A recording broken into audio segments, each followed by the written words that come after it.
ബംഗളൂരുവിൽ tanker lorry നിയന്ത്രണം വിട്ട് മറിഞ്ഞ അപകടം. ഓവർടേക്ക് ചെയ്യുന്നതിനിടയിൽ നിയന്ത്രണം വിട്ടാണ് അപകടമുണ്ടായത്. 2 പേർക്ക് പരിക്കേറ്റു. അപകടത്തിന്റെ CCTV ദൃശ്യങ്ങൾ 24-ന് ലഭിച്ചു.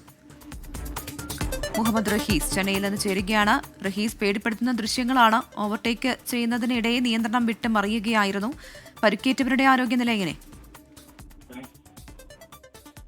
പ്രവിധ, ബംഗളൂരുവിലെ ദൊമ്മസാന്ദ്രയ്ക്കടുത്താണ് ഇത്തരത്തിലൊരു അപകടം ഉണ്ടായിരിക്കുന്നത്. ഇന്നലെ ഉച്ചയോടുകൂടി ഉണ്ടായ അപകടത്തിന്റെ CCTV ദൃശ്യങ്ങൾ ഇപ്പോൾ പുറത്തു വന്നിരിക്കുന്നു. നടക്കുന്ന CCTV ദൃശ്യങ്ങളാണ്. കാരണം ആദ്യം ഒരു തവണ ഈ വാഹനം നിയന്ത്രണം തെറ്റി മറിയാൻ പോകുന്നുണ്ട്. പിന്നീട് രണ്ടാമതും ഇത്തരത്തിൽ വാഹനം മറിയുന്നു. 2 വാഹനങ്ങൾക്കിടയിൽ വെച്ചിട്ടാണ് ഈ ടാങ്കർ ലോറി നിയന്ത്രണം വിട്ട് മറിയുന്നതെന്നും കാണാൻ കഴിയുന്നുണ്ട്. എന്തായാലും ആ 2 വാഹനങ്ങളിലേക്ക് ഈ ടാങ്കർ ലോറി ഇടിച്ചു കയറിയില്ല. ഇതിന്റെ രണ്ടിന്റെയും മധ്യത്തായിട്ടാണ് ഈ ടാങ്കർ ലോറി വീഴുന്നത്.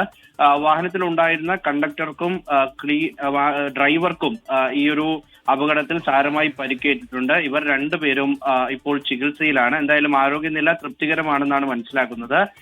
8 കിലോമീറ്റർ അപ്പുറത്തുള്ള ഒരിടത്തു നിന്ന് വണ്ടിയിലേക്ക് സാധനങ്ങൾ കയറ്റാൻ പോവുകയായിരുന്നു എന്നാണ് നിലവിൽ മനസ്സിലാകുന്നത്. എന്തായാലും പേടിപ്പെടുത്തുന്ന ദൃശ്യങ്ങളാണ്. മറ്റു 2 വാഹനങ്ങളിലേക്ക് ഇത് ഇടിച്ചു കയറാഞ്ഞത് വലിയ ഭാഗ്യം കൊണ്ടാണ് പ്രവിധ.